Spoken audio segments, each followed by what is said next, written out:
Hey everyone, so this is the OnePlus 80, okay. Ni latest flagship smartphone lah daripada OnePlus. Okay, banyak benda menarik yang I'm excited to share with you guys today. Alright, so jom check it out.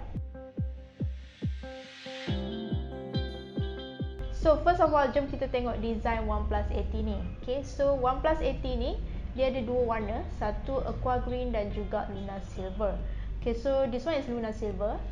And kalau you guys tengok, dia punya finishing dia adalah matte with glossy metal trims. Okay, yang aqua green tu pula dia punya finishing dia adalah glossy. Okay, so I pun tak sure why dia tak buat matte as well, because matte obviously memang better, kurang fingerprint marks dan juga nampak elegan lah overall.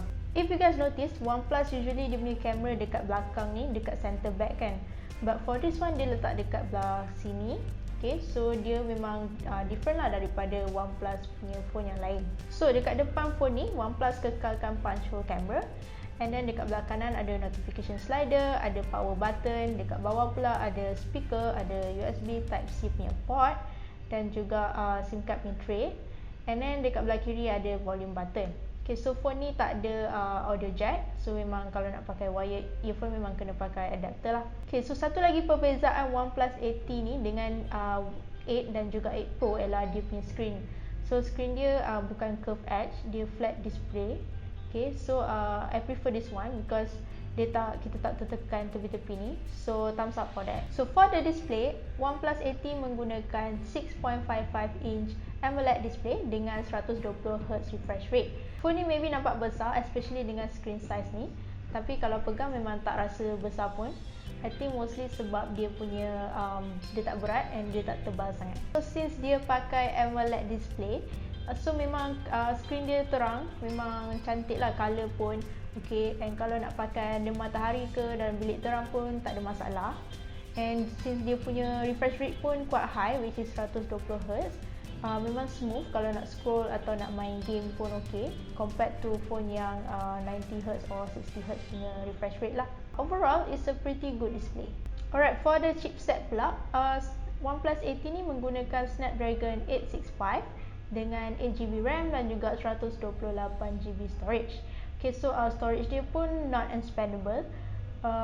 So this one is actually pretty standard dah lah sekarang dengan flagship phone these days. Somehow I'm surprised diorang tak gunakan Snapdragon 865 Plus, which is like better kan. Tapi from our testing, phone ni memang okay, tak ada masalah, dia boleh handle anything lah yang we throw at it. Okay, so jom kita tengok benchmark testing.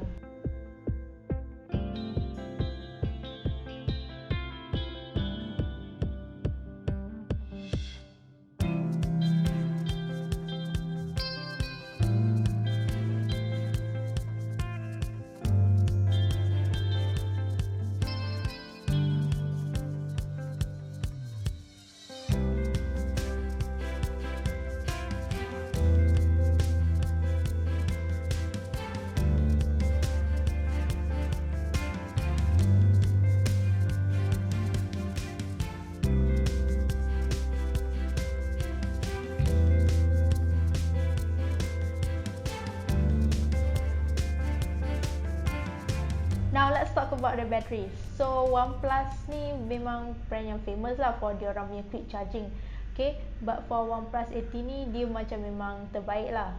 Sebabnya dalam phone 80 ni dia ada dua bateri. Okay, so dia total dia ialah 4500 mAh, but it's separate into two batteries. Okay, benda ni kalau korang perasan memang dah jadi common untuk phone-phone flagship, sebabnya dia nak phone to charge lebih pantas. So bateri ni lebih besar daripada OnePlus 8, but kecil sikit daripada OnePlus 8 Pro. Tapi yang bestnya, OnePlus 80 ni dia support Warp Charge 65. Okay, Warp Charge 65 ni is a super duper fast charging. So from my own testing pun, it goes from 10% to 70% dalam masa 20 minutes. Okay, so memang best lah. Bukan tu saja, phone ni juga datang dengan charger 45 watts. So I think which is one of the perks. Untuk kamera pula, OnePlus 80 ni dia ada 4 kamera dekat belakang ni. So ada 48MP main camera, 16MP ultra wide, 5MP macro lens dan juga 2MP black and white. Okay, main kamera dia lebih kurang sama dengan OnePlus 8 dan juga OnePlus 7T. Okay, so memang tak ada beza sangat lah kat situ. And gambar yang kamera ni ambil pun memang nice, semua memang cantik, terang and vibrant semua. But yalah, I think it could be better. Maybe diorang boleh include telephoto lens instead, which is more practical. For the front camera pula, dia punya resolution dia adalah 32MP, which is an upgrade lah from 8 dengan 8 Pro. So overall, what do we think of it? Okay, for me, I think this is a decent phone with specs yang bagus, seperti dia punya battery life, dia punya display and dia punya performance.